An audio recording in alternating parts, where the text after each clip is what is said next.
Bom dia a todas e todos do Paz e Bem.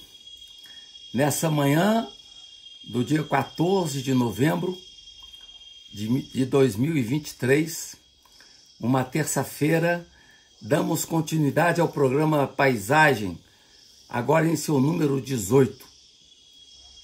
Estamos refletindo sobre o grande livro de formação mística na tradição sufi, o Masnavi, de Rumi.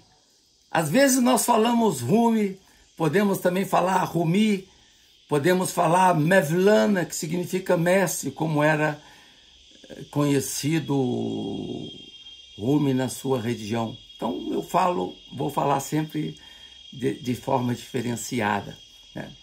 Então o Masnavi é o grande compêndio de formação espiritual que Rumi oferecia aos seus iniciantes.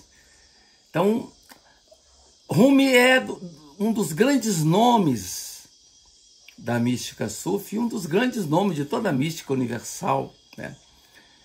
Estamos no livro 2 do Masnavi. Nas aulas anteriores, ou nas reflexões anteriores, nós vimos o livro primeiro, estamos no segundo livro. E agora na história de número 11. A história, ela se chama Moávia e Iblis. História 11. Rumi narra um episódio na vida de Moávia, que era o primeiro dos califas omíadas. E certo dia foi despertado por um estranho que era Iblis, ou o demônio. Foi despertado para a oração, que é uma obrigação no Islã. E, curiosamente, despertado por Iblis. E é interessante que Iblis, na tradição islâmica, é visto de forma diferente da tradição cristã. E, muitas vezes, alguns místicos sufis, como Al-Halaj, entendem Iblis como verdadeiro muçulmano, porque ele foi o único ser que se recusou a se abaixar diante do homem, no sentido de que só se abaixa diante de Deus, né? Então é visto de forma positiva, curiosamente, na tradição islâmica, muitas vezes, o Iblis, né? Então Iblis convoca Moávia para a oração.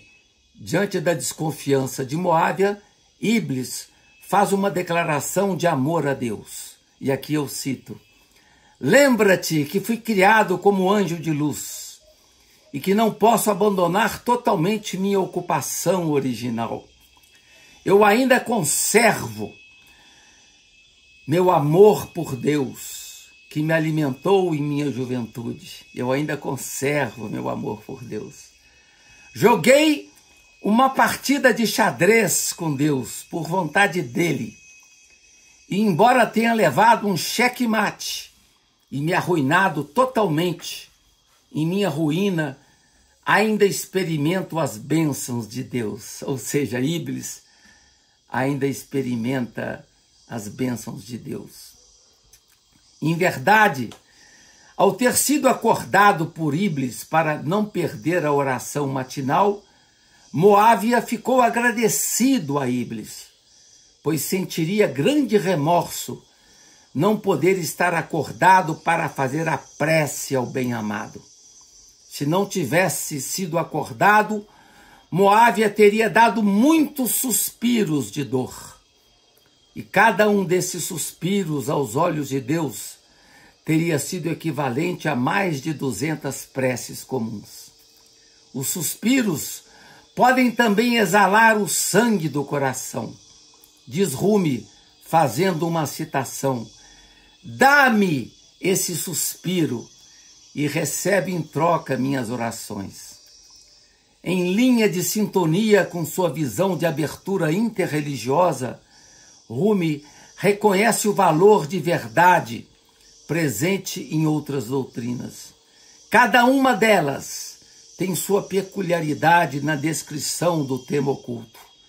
Não estão necessariamente perdida no erro as outras tradições. Se para o muçulmano a noite do poder tem um valor de singular profundidade, as outras noites guardam também o seu valor de verdade. Como diz Rumi, todas as noites não são a noite do destino. E apesar disso, todas as noites não são vazias do que ocorre nesta noite. Em outra história, de número 15, Rumi retoma a questão da misericórdia de Deus. Fala do peso negativo da ferrugem que se acumula no coração impedindo a visão. E essa ferrugem, nas camadas que vai produzindo, torna imundo o aspecto vigente nas partes internas. Há que manter sempre aceso o processo de contínuo polimento. Polir, polir, polir, repete Rumi, evitando que o caldeirão fique manchado, bloqueado para qualquer limpeza adequada. Rumi reconhece o valor das práticas devocionais, o valor de todas as práticas devocionais, como, por exemplo, a obediência, o jejum, a esmola, as orações, as devoções. Todas essas práticas devocionais são práticas cobertas de valor. Essas práticas, porém, diz Rumi, devem ser realizadas sempre com alegria, pois a alegria é necessária para que as devoções deem fruto, diz Rumi. As polpas são necessárias para que as sementes tornem-se árvores. Numa das mais bonitas histórias do Masnavi, sobre a árvore da vida, história de número 17, Rumi narra a história de um sábio que contou que lá no Hindustão havia uma árvore da vida, e aquele que comesse de seus frutos viveria para sempre. Ouvindo a história, o rei ficou interessado e mandou um de seus cortesãos para saber dessa árvore. Mandou então o cortesão e o homem então partiu em direção àquele país, perguntando sobre a árvore por onde passava. Porém, não conseguiu resposta, não foi correspondido em seu desejo. Muitos zombaram dele ou trataram-no como um ignorante. Voltou desgostoso ao seu país e lá buscou como último recurso a opinião de um sábio, que foi o primeiro a falar da árvore da vida. E o sábio lhe respondeu, cito, ó amigo, esta é a árvore do conhecimento, ó conhecedor, muito alta, muito bela, muito extensa, a própria água da vida do oceano circunfluente. Tu correste atrás da forma no Hindustão, ó mal informado, e por isso careces do fruto da árvore da substância. Embora essa árvore seja uma, ela tem 1000 manifestações. Os nomes que lhe convêm são incontáveis. Ela tem milhares de nomes, mas é uma. Corresponde a todas as suas descrições, mas é indescritível. Passe por cima dos nomes e olha para as qualidades, para que estas qualidades te possam levar à essência da árvore da vida. O desacordo entre os homens é provocado pelos nomes. A paz advém quando penetram na realidade. Isso aqui é tão importante para o tempo que estamos vivendo, né, gente? Eu vou repetir. O desacordo entre os homens é provocado pelos nomes. As pessoas se apegam a nomes. A paz, porém, advém quando superamos os nomes e penetramos na realidade. Na história seguinte, dos patinhos que foram criados por uma galinha, a história de número 18, Rumi fala da ave doméstica que ocupou o lugar da mãe, a pata daquele oceano. A ama foi terrena e sua asa firmou-se em terra firme. Permaneceu, porém, a nostalgia do mar, como aquele que anima todos os que estão no deserto ou no desterro, que é tema também importante em Rumi. Na moral da história está a convocação da superação da terra firme para o mergulho no oceano do real. Isto vale para todos nós. Mesmo que as amas busquem nos fixar na terra, afugentando-nos da água, é ela, a água, que fornece o nosso horizonte de chegada. Não temas, diz Rumi, precipita-te no oceano. Agora entramos no livro 3 do Masnavi. No início do terceiro livro, temos a história dos viajantes que comeram o filhote do elefante, a história de número 1. Rumi serve-se do tema para falar da tensão entre as ações negativas e as crenças. As más ações, diz Rumi, conformam um mau cheiro junto às narinas de Deus. As preces que brotam de pessoas que marcam sua trajetória por más ações são, em verdade, invalidadas pelos fedores. Pode também ocorrer o contrário, pessoas que não conseguem pronunciar as orações da forma tradicional, como o fiel Bilal.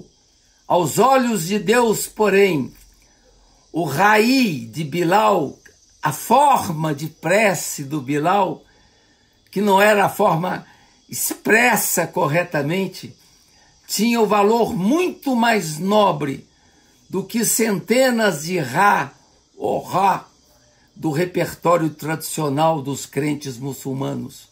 Como mostra Rumi, invocar a Deus é puro, e quando a pureza se aproxima, a impureza se levanta e vai embora. Outro tema desenvolvido ainda no cenário da primeira história é bem sugestivo na percepção mística de Rumi. Trata-se da narrativa de uma pessoa que certa noite gritou o nome de Allah até que seus lábios se tornassem doces.